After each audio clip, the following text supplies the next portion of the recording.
to this. Sorry for the angle of the camera. I'm working off-site today.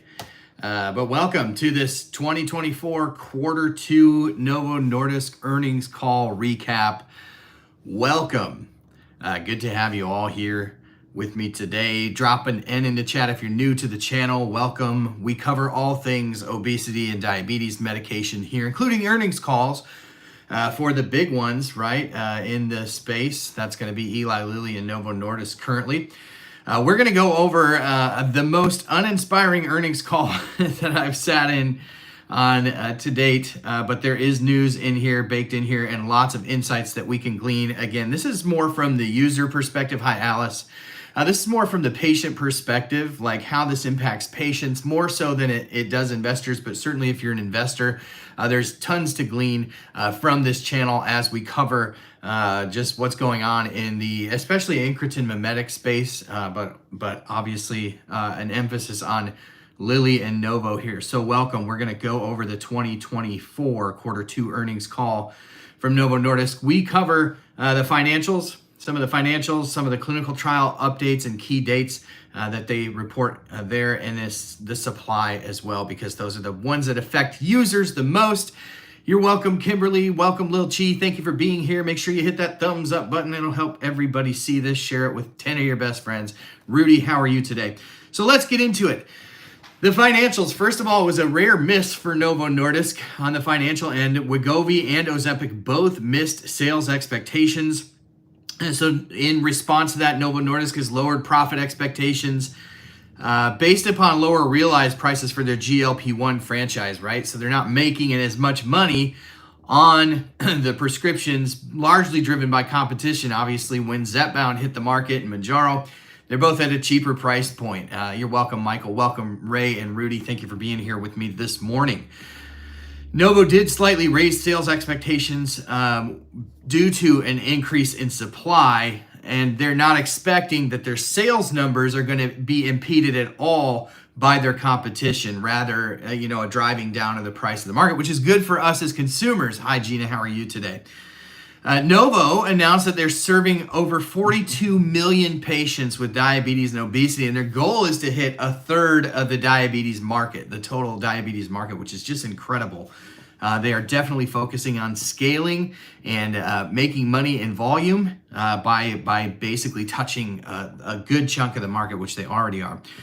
They experienced a 37% growth in obesity market in U.S. in this past year, a 34% market share. They own a 34% market share in diabetes and a 56% share in GLP-1. So they continue to dominate, largely led by Ozempic, their flagship. Again, that was the first real game changer GLP-1 to hit the market, the first weekly injectable that had a great deal of efficacy. Of course, Trulicity from Eli Lilly hit the market first as the first weekly GLP-1, but nowhere near the efficacy as semaglutide. 10 million people living in the U.S. with obesity have coverage for Wegovy now via 20 states that offer it through their Medicaid program. And so very interesting number there, Medicaid expanding access to GLP-1s for weight loss. Now, the next two sort of categories that we're going to fly over are the clinical trial updates and then some supply information that they touched on. So interestingly, this is one of the bigger pieces of news to come out of this specific earnings call, where you saw them miss expectation, and so they sort of trimmed back on some of their pipeline medications. One such consequence was that they abandoned their dual agonist GLP-1/GIP. That's going to be a straight contender with Eli Lilly's Tirzepatide. They abandoned a once monthly formulation that they were giving patients. They will continue to advance from phase 2 their weekly GLP-1/GIP, but very interesting to see that they've abandoned the once monthly dose. I don't know if there's something to read into there for maybe the future of a Tirzepatide that could be done that way, but I'm guessing that efficacy was not increased, and there may have been some increased signals in side effects potentially, but that's speculation on my part. But they completely abandoned the once monthly version of their GLP-1/GIP co-agonist. Amycretin, which is the next sort of, we've got CagriSema on the horizon in 2026, but amycretin is sort of like the 2.0 amylin and incretin co-agonist. It's a single formulation, and the phase 2 trial starts in the second half of 2024. So we have that to look forward to. Sometime in 2025, we'll get some real great information on amycretin, which I think is probably the most exciting molecule that Novo Nordisk has in its clinical trials. You know, one of the real interesting things that I see developing here is that Novo Nordisk is really tied to GLP-1 agonism, where you see, we tend to call all these medications GLP-1s, but you see the next generation coming from Eli Lilly, Retatrutide. There's very little GLP-1 in it. It's mostly GIP and glucagon as kind of a kicker, but very little GLP-1 in that. And so you see sort of the competition here developing and sort of branching out into other incretin and non-incretin hormones, where you see Novo Nordisk is really just trying to build off of the semaglutide platform. And it's definitely a strategy because you sort of start to compile this, really great clinical data in all these different indications. But it's not really innovative. And so the R&D part of this was sort of very uninspiring to me, as was the last earnings call. The Oasis 4 trial completed. That's 25 milligrams of oral semaglutide for obesity. It showed superiority to placebo. People saw 13.6% weight reduction with 25 milligrams of oral semaglutide versus 2.2% reduction with placebo. So you saw a successful trial complete of the 25 milligram of semaglutide oral. Now, I know they were testing up to 50 milligrams, so I'm not sure at what point, and nobody asked in the follow-up questions, but I'm not sure what happened to the 50 milligram dose. I don't know.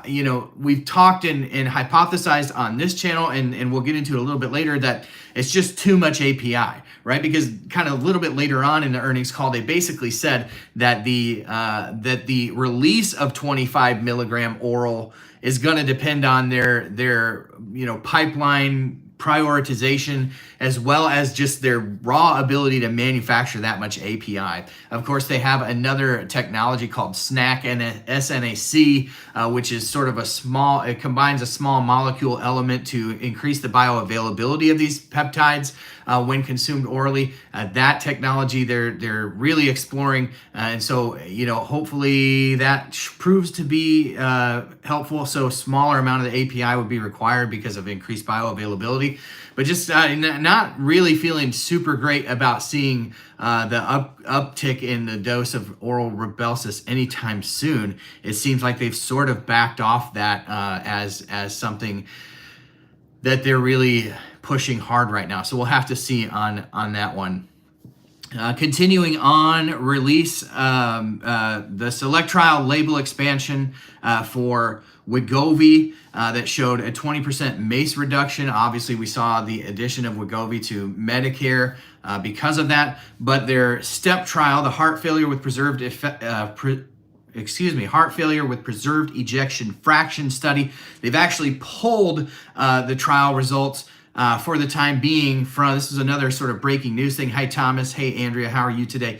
From the FDA, in hopes of resubmitting in early 2025 with some more concrete data. I believe there are some changes to the I believe it's like the Kansas City cardiac questionnaire, and they want to be able to sort of refine the data from the trial to sort of fit with new criteria. And that in hopes of getting some more firm, hard endpoint indications. So they're delaying that. So that was big news.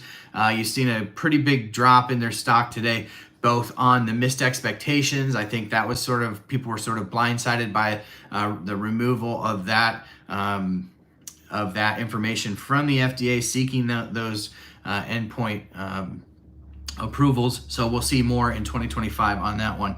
The 7.2 milligram dose of injectable semaglutide trial is supposed to wrap up towards the end of the year, the turn of the year. And so we'll see 7.2 milligram dose of Wegovy, depending on how much better it was than the 2.4. This trial is measuring 7.2 milligrams of Wegovy, which against the 2.4 milligram dose, which is the highest dose available currently, and just to see what is there a much greater efficacy. And interestingly, in the trial, they followed the normal titration schedule, but they jumped from 2.4 right up to 7.2. So be interesting to see how people handle that jump in the amount of semaglutide in their system, and if there is an increase in efficacy. There was also questions in the earnings call as to whether the increase in efficacy potential for semaglutide here would overshadow, CagriSema when that comes out in 2026, and I kind of got a mixed response there, so it'll be interesting to see how that all shakes up. But probably sometime in 2025, we'll see 7.2 milligram available of injectable Wegovy, assuming that the results are warranting higher dosages of injectable semaglutide. The first phase 3 results for the REDEFINE 1 study in obesity are going to come out in 2024.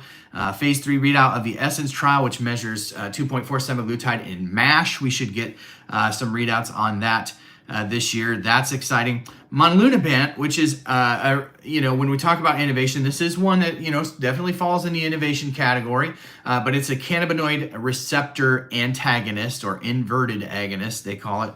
And basically they're seeing they're expecting weight loss to come in right around 15% in phase 1 trials. And the interesting thing that they mentioned here, and you heard similar things in Lilly calls, where combining potential molecules that are under investigation right now with their current treatments, they're potentially looking at combining Monlunabant, this cannabinoid receptor inverse agonist, with semaglutide, right? So if you're getting 15% weight loss with Monlunabant by itself, you add the GLP-1 agonism in there, you could see some really interesting things come out of that combination. Let's jump to supply. Again, all of this rundown is available at onthepin.com in my recent blog post. Just bullet pointed for you if you want to go back and read that. I'll link it in the description in the video after we drop this video here. Make sure that you're hitting that thumbs up button. If you're in here for the first time, hit that subscribe button. We talk about all things Eli Lilly, Novo Nordisk, obesity medicine, type 2 diabetes medicine. If that's your jam, you got to stay here. You're going to hear it today and see it everywhere else tomorrow. Supply, reduced lower dose of Wegovy in May. So they've been this is the interesting thing, I think, as what you're starting to see take shape with the supply is that Novo Nordisk has taken a very different track than Eli Lilly has to control the supply. And I really, really much favor Novo Nordisk's approach here. So the 2.5 and the 0.5, they throttled to control how many people or new patients are getting onto the platform so that they can better control the upper doses for people on the platform. They really reiterated in this earnings call that they believe strongly in how important it is to have patients follow the titration schedule and be able to stick to that, where Eli Lilly has just thrown caution to the wind with it.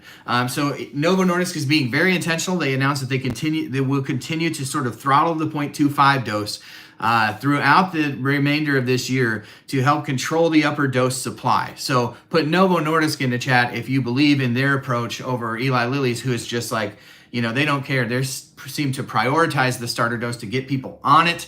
And then it's like the rest of you be damned, with their approach to the supply, which, interestingly enough, they say is all available. In all doses in both Zepbound and MOUNJARO, different topic of conversation. We'll be talking about that more tomorrow as Eli Lilly has their earnings call tomorrow, and I really, really hope that they're asked some hard-hitting questions, but I doubt it. Continuing on here, they're going to, like I said, cap the 0.25 dose for the rest of the year. That means compound semaglutide should be safe because the 0.25 should remain on that FDA shortage list through the duration of this year. They talked about how they're really expecting this Catalent deal. So Catalent is a huge generics manufacturer, and Catalent would this deal for Novo Nordisk to acquire Catalent would increase their manufacturing capacity, their finish and fill manufacturing capacity by a ton, three entire plants that they would be able to do to run their injectable medications through. Very, very interesting because the regulators don't want to see this go through. They obviously do work for Eli Lilly and their injectable incretin mimetic drugs. So it'll be very, very, very interesting to see what happens there. Gino says Novo seems much more responsible. I do think that there's an element of ethical behavior that seems to be superior with Novo Nordisk. I really do. On the flip side, I don't think they're as aggressive with their R&D. I don't think they're being as aggressive. I think they stand to sort of lose the longer game because they're just sort of building off of semaglutide. But, you know, then again, they were first to market. They're continuing to see amazing dominance in the market with Ozempic, which has now been on the market for, 5 years. So it's pretty incredible how important it is to be the first to market. They're going to capitalize on that, and we'll see what comes after that. But do think that Eli Lilly definitely has them edged out in the area of R&D and the future of these medications. They're rapidly expanding their infrastructure for CagriSema, which is a dual-chambered pen. So that's the next big one to hit the market. People say, Dave, what obesity medicine are you most excited about? I say the next one to come out. That's what I'm most excited about, and that'll be CagriSema. But the interesting thing about CagriSema, which is a combination of semaglutide, again, just building off of old drug technology, and adding cagrilintide, which is a amylin agonist, it has to be in a dual chambered pen for safety reasons because, and this is very interesting when you consider that there's gray market peptides that are already out there that are mixtures of tirzepatide and cagrilintide, semaglutide and cagrilintide. Basically what Novo Nordisk is telegraphing here is that CagriSema has to be kept stable differently than semaglutide does, right? So they have a dual chambered pen, and that's going to be really tricky to scale manufacturing. So they did mention that they are really, really going after rapidly expanding their ability to manufacture those pens, but they're also, and this was sort of breaking news for me, they're looking at potentially adding a formulation that does allow them to combine the two molecules together in one liquid formulation. And so we'll have to see on that one, but they're building the infrastructure. I do not get excited about a dual chambered pen, a more complicated pen than the ones that are already a struggle for them to keep up with. But at the rate that they're expanding manufacturing, maybe it won't be as big of a deal. So we'll have to see how that one shakes out. Scaling API sites. So they talked about how they're scaling their peptide manufacturing. They're also scaling their manufacturing, and I think it was biologics was the word they used. I can't remember. But basically, for all of the different medications that are in the pipeline, they're scaling their ability to manufacture the API. They definitely like to keep the API in-house at Novo Nordisk, which is understandable. They had a lot of news last year, early last year, about some of the overseas supplier. I think Catalent was even one of them, where they were having a hard time keeping FDA regulations. And so I think keeping that under their roof, I think, is much more comfortable for them.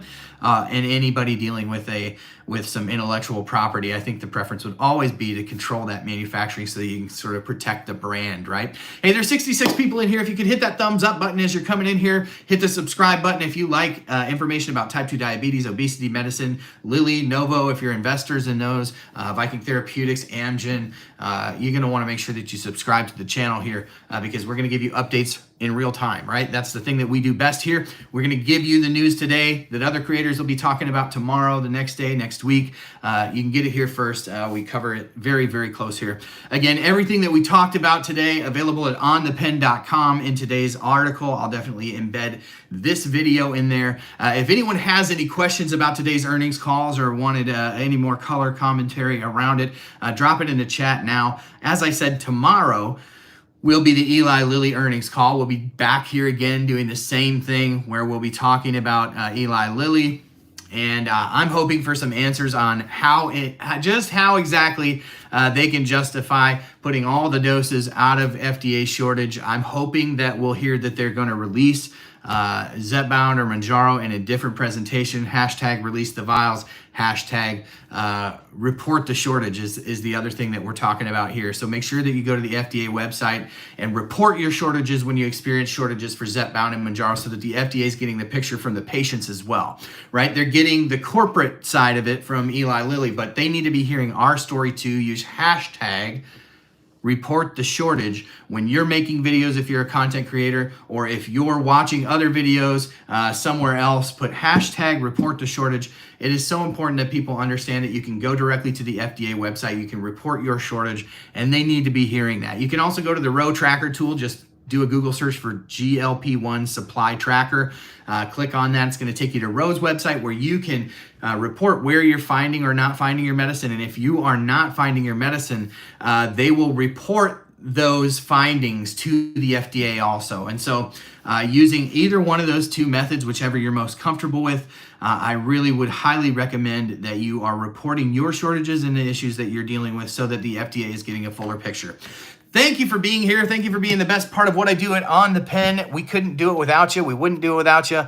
And thank you so much for being here. Appreciate each and every one of you. Hit that like button before you go and share this with 10 of your best friends, and we will catch you on